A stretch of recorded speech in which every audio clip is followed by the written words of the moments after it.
Can I start? Can I start? Yeah. Oh.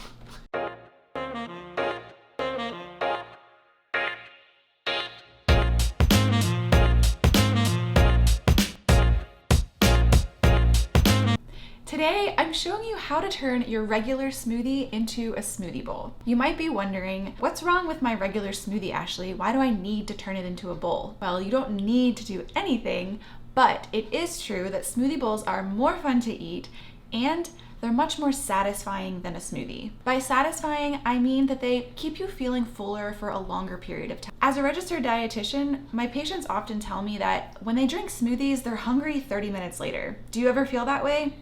Here's why. One reason is that your smoothie just doesn't have enough protein, fiber, and fat.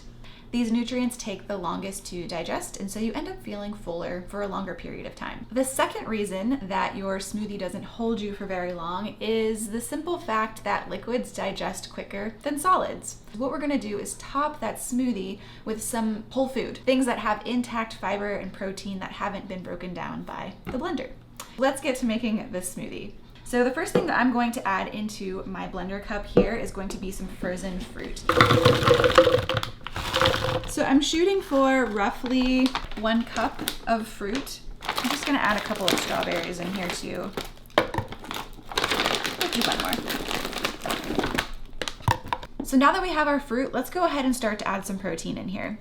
We can do yogurt. Yogurt is a great source of protein. It also adds a nice thick, creamy, and kind of tangy flavor to your smoothie. I find that when people are using plant-based milks like almond milk, coconut milk, rice milk, those things actually don't have protein in them. There's about 1 gram of protein per serving compared to a soy milk or a cow's milk, which will have roughly 7 to 8 grams of protein. So if you feel like you're getting protein in your smoothie from your plant milk, chances are you're not unless you're using a soy milk. So that's why I encourage people to use another source of protein. Coming from dairy is one of them. Kefir is another. I like to use the plain kefir. Again, it adds a nice tangy flavor into your smoothie. So I'm gonna go ahead and add roughly 1/2 cup of yogurt in here. Just gonna add it right on top. Another fun and interesting ingredient that I like to add to my smoothie bowls or smoothies is an avocado. This will help make your smoothie creamy. It also adds some nice fat. We know that avocados contain heart-healthy monounsaturated fats. So I'm just gonna put 1/2 of an avocado in there. Oh, and that one is so perfect. Scoop that right on top. Avocados also contain lots of fiber, another fun fact, and lots of potassium. I like to use an avocado and a banana interchangeably.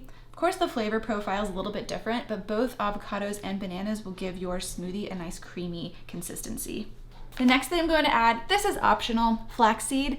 This is also another source of healthy fat. It contains omega-3 fats, which can help reduce inflammation in the body.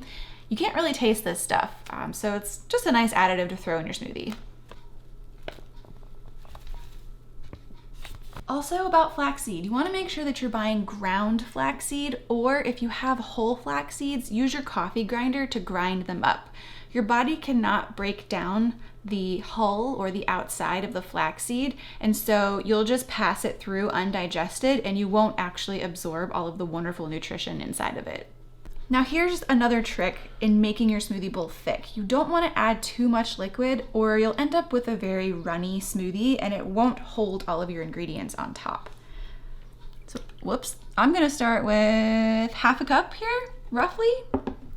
And we can always add more if we need it. All right, let's get to blending.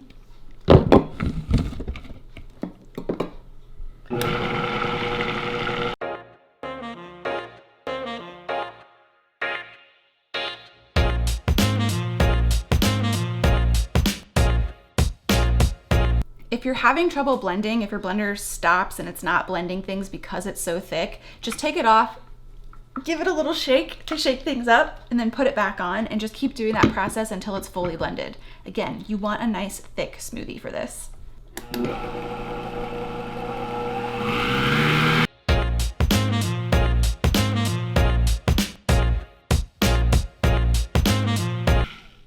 Okay,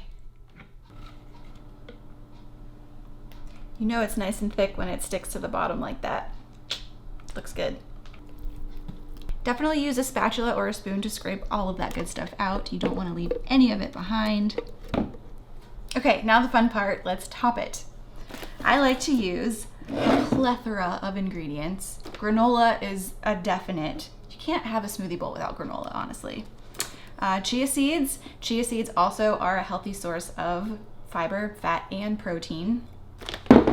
And then any nuts and seeds that you have on hand. We've got lots of pecans in the house right now, and we've got some pumpkin seeds, so I'm gonna go ahead and throw these on. But really, when it comes to nuts, there's not one that's going to be healthier than another. I get that question all of the time too.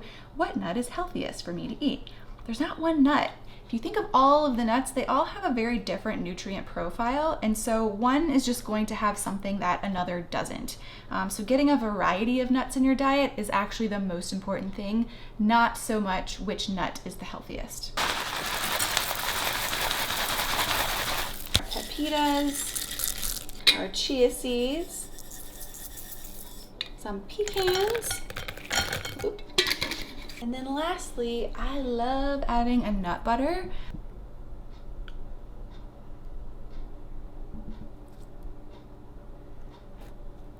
And that's a smoothie bowl. Throw your smoothie into a bowl and top it with these things that have lots of fiber, protein, and fat. It's going to keep your blood sugar better regulated, it's going to help you feel fuller for longer, and you're going to have more energy throughout the day.